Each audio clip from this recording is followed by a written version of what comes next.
Namaste, welcome to Thursday night Bhagavad Gita class, Bhagavad Gita as it is by A.C. Bhaktivedanta Swami Prabhupada.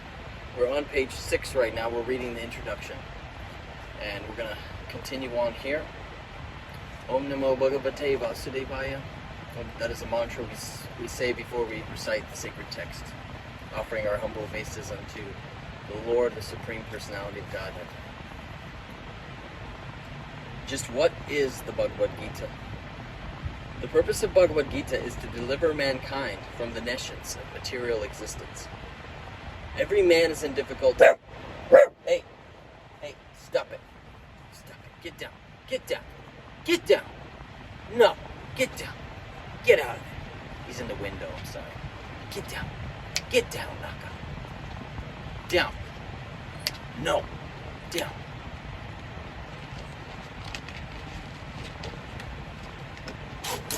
Yes, good boy. Good boy. You stayed down here. Okay. Sorry about that. Just what is the Bhagavad Gita? The purpose of Bhagavad Gita is to deliver mankind from the nescience of material existence. Every man is in difficulty in so many ways, as Arjuna was in difficulty in having to fight the battle of Kurukshetra. Arjuna surrendered unto Krishna, and consequently this Bhagavad Gita was spoken. Not only Arjuna, but every one of us is full of anxieties because of this material existence. Our very existence is in the atmosphere of non-existence. Actually, we are not meant to be threatened by non-existence. Our existence is eternal, but somehow or other we are put into asat. Asat refers to that which does not exist. Out of so many human beings who are suffering, there are a few who are actually inquiring about their position as to what they are, why they are put into this awkward position, and so on. Unless one is awakened to this position of questioning his suffering, unless he realizes that he doesn't want suffering, but rather wants to make a solution to all sufferings. Naka, hey, come here. No, we're not going to do that. We're not going to do that. I'm sorry. Gosh, what a day to try to do classes with little bugger boy here. Arjuna surrendered unto Sri Krishna, and consequently this Bhagavad Gita was spoken. Not only Arjuna, but every one of us is full of anxieties because of this material existence. Our very existence is in the atmosphere of non-existence. Actually, we are not meant to be threatened by non-existence. Our existence is eternal. But somehow or other we are put into asat.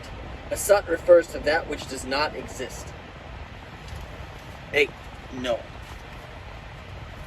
Out of so many human beings who are suffering, there are a very few who are actually inquiring about their position as to what they are, why they are put in this awkward position, and so on. Unless one is awakened to this position of questioning his suffering, unless he realizes that he doesn't want suffering, but rather wants to make a solution to all sufferings, then one is not to be considered a perfect human being.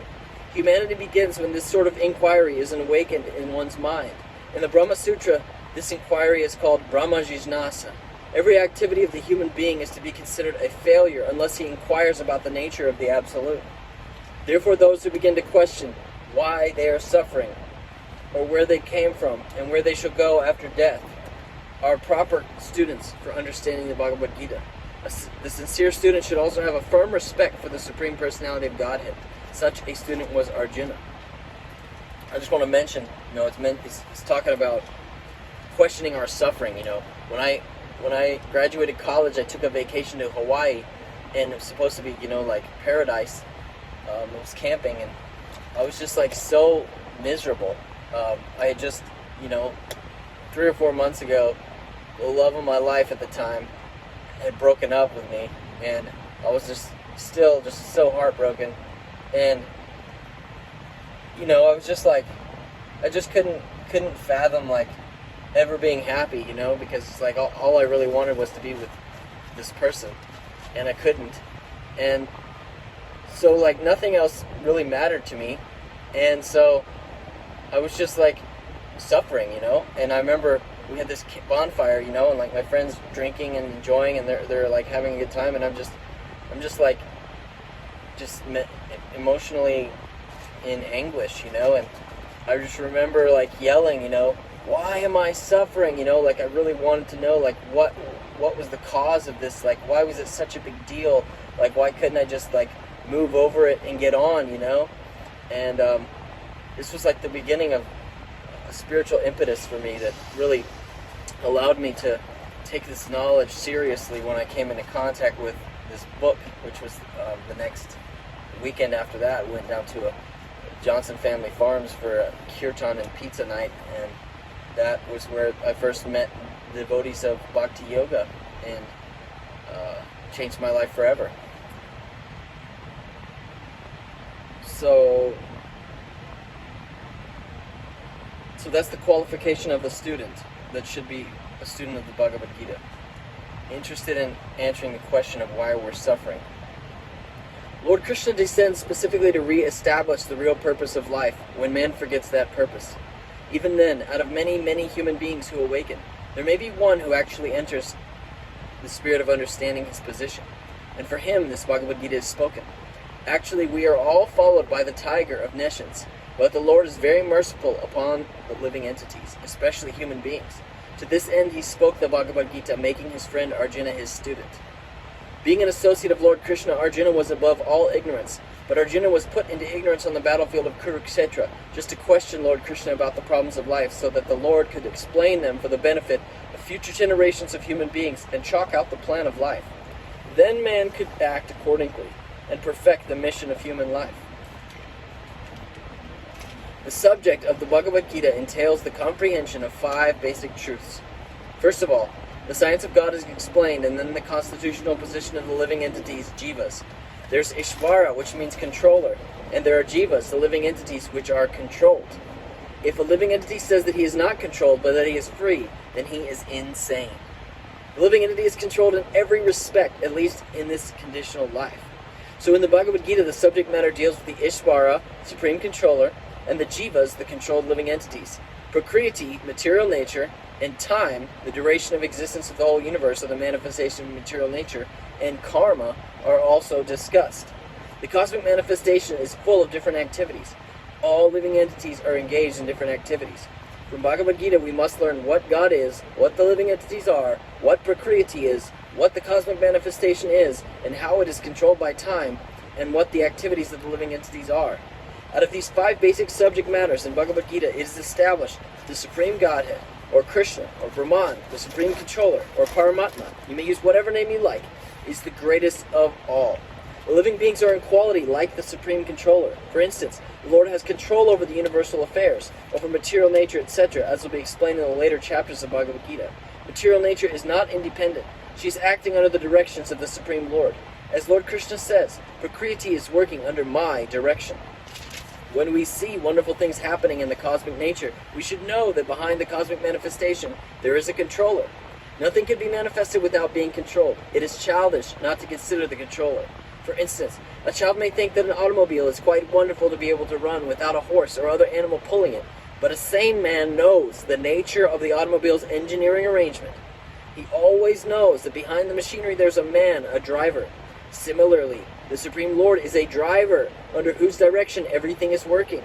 Now the jivas, or the living entities, have been accepted by the Lord, as we will note in the later chapters, as his parts and parcels.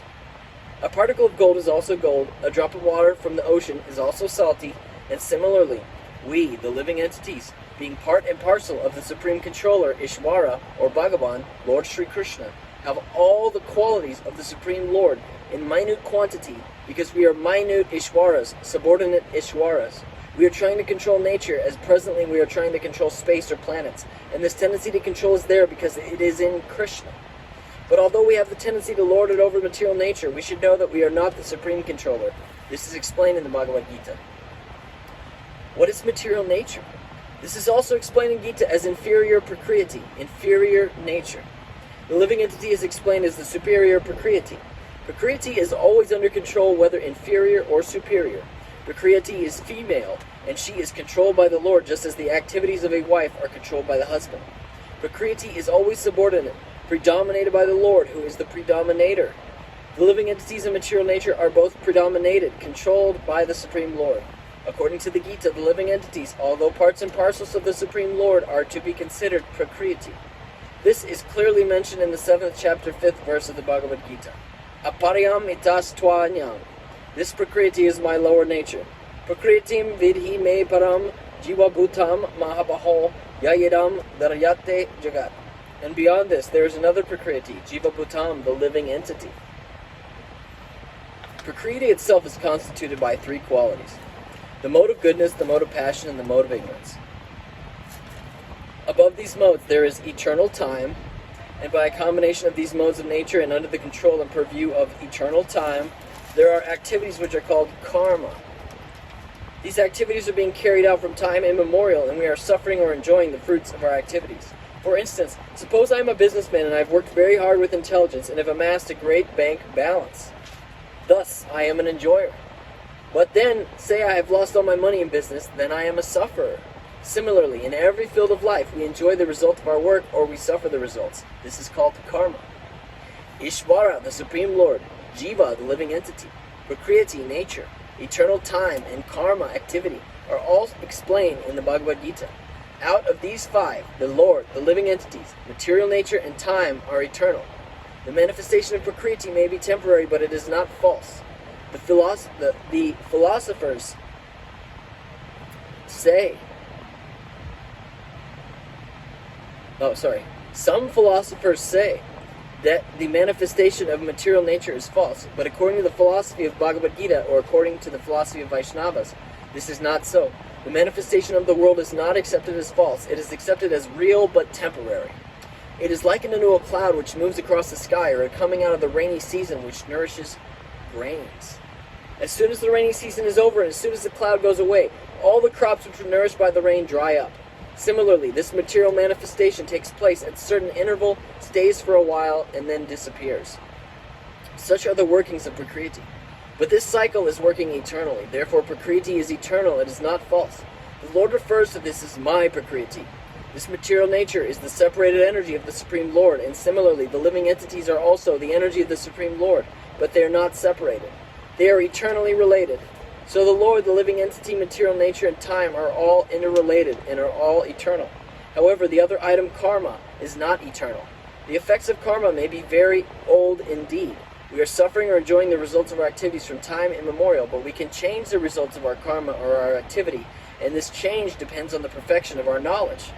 We are engaged in various activities. Undoubtedly, we do not know what sort of activities we should adopt to gain relief from the actions and reactions of all these activities, but this is also explained in the Bhagavad Gita. The position of Ishvara is that of supreme consciousness. The jivas, or the living entities, being parts and parcels of the Supreme Lord, are also conscious. Both the living entity and material nature are explained as Prakriti, the energy of the Supreme Lord, but one of the two, the jiva, is conscious. The other Prakriti is not conscious. That's the difference. Therefore, the jiva Prakriti is called superior because the jiva has consciousness which is similar to the Lord's. The Lord's is supreme consciousness, however, and one should not claim that the jiva, the living entity, is also supremely conscious. The living being cannot be supremely conscious at any stage of his perfection, and the theory that he can be so is a misleading theory. Conscious he may be, but he is not perfectly or supremely conscious. The distinction between the jiva and the ishvara will be explained in the 13th chapter of Bhagavad Gita. The Lord is satrajna, conscious, as is the living being, but the living being is conscious of his particular body, whereas the Lord is conscious of all bodies. Because he lives in the heart of every living being, he is conscious of the psychic movements of the particular jivas. We should not forget this. It is also explained that the Paramatma, the Supreme Personality of Godhead, is living in everyone's heart as Ishvara, the controller, and that he is giving directions for the living entity to act as he desires. The living entity forgets what to do. First of all, he makes a determination to act in a certain way, and then he is entangled by the acts and reactions to his own karma. After giving up one type of body, he enters another type of body, as we put on and take off old clothes. As the soul thus transmigrates, he suffers the actions and reactions of his past activities. These activities can be changed when the living being is in the mode of goodness, insanity. I don't know how to properly read this. Within sanity. Within sanity. Not insanity. Inside sanity. The living being is in the mode of goodness, insanity, and understands what sort of activities he should adopt. That's hard to get the point of that one. If he does so, then all the actions and reactions of his past activities can be changed. Consequently, karma is not eternal. Therefore, we stated that of the 5 items, Ishvara, Jiva, Prakriti, time, and karma, 4 are eternal, whereas karma is not eternal. The supreme conscious Ishvara is similar to the living entity in this way. Both the consciousness of the Lord and that of the living entity are transcendental. It is not that consciousness is generated by the association of matter. That is a mistaken idea. The theory that consciousness develops under certain circumstances of material combination is not accepted in the Bhagavad Gita. Consciousness may be pervertedly reflected by the covering of material circumstances, just as light reflected through colored glass may appear to be a certain color, but the consciousness of the Lord is not materially affected. Lord Krishna says, Maya yakshena prakriti. When he descends into the material universe, his consciousness is not materially affected. If he were so affected, he would be unfit to speak on transcendental subject matters, as he does in the Bhagavad Gita.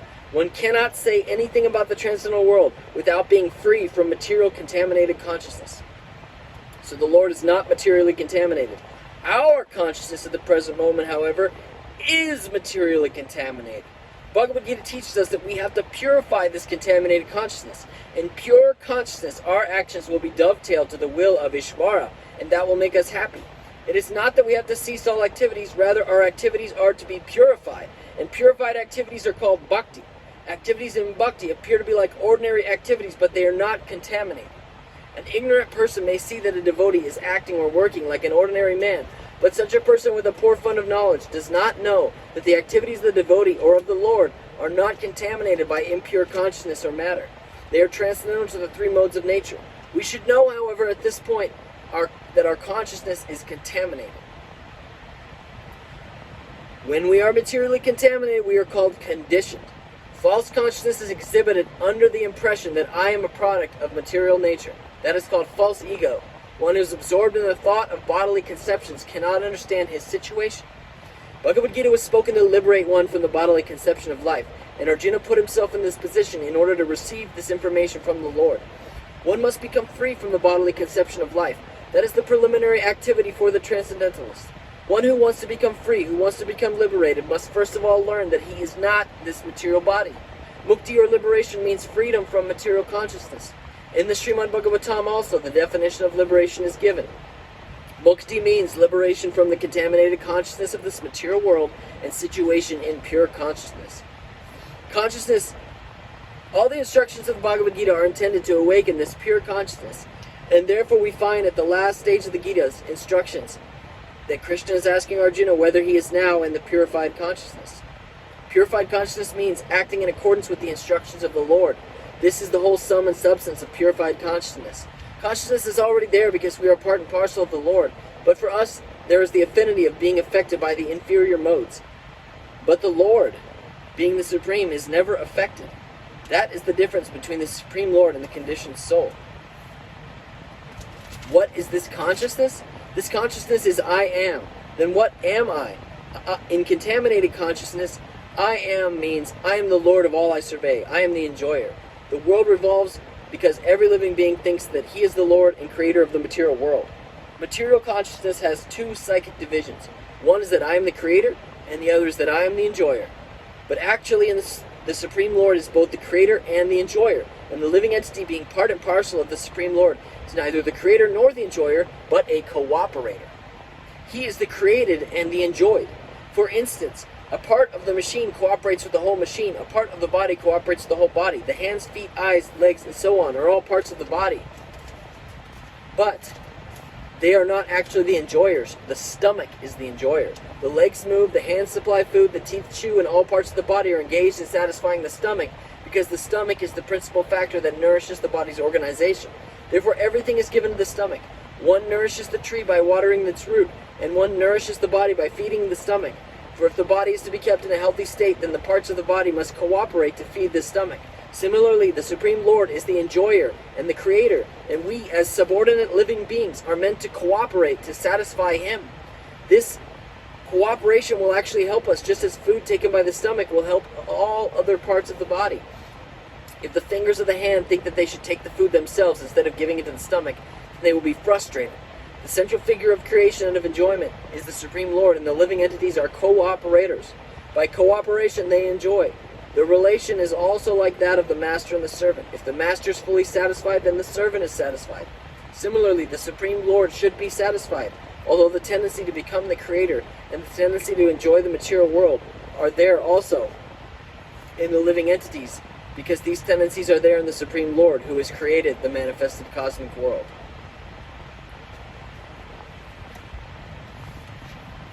So I think we'll stop there. That pretty much covers all the bases, of what we need to know to meditate on. And as A.C. Bhaktivedanta Swami Prabhupada was so eloquently explaining, pure consciousness, purified consciousness means, let's go back to it, it has to do with dovetailing one's will with Ishvara, I believe. So he mentioned, remember that a few paragraphs he was saying? Oh man, I think we might have ran out of memory.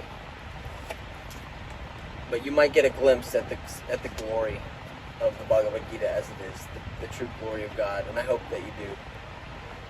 So I think that's it for this week. Thank you so much for tuning in, and we'll catch you guys next week for our class. Thank you so much.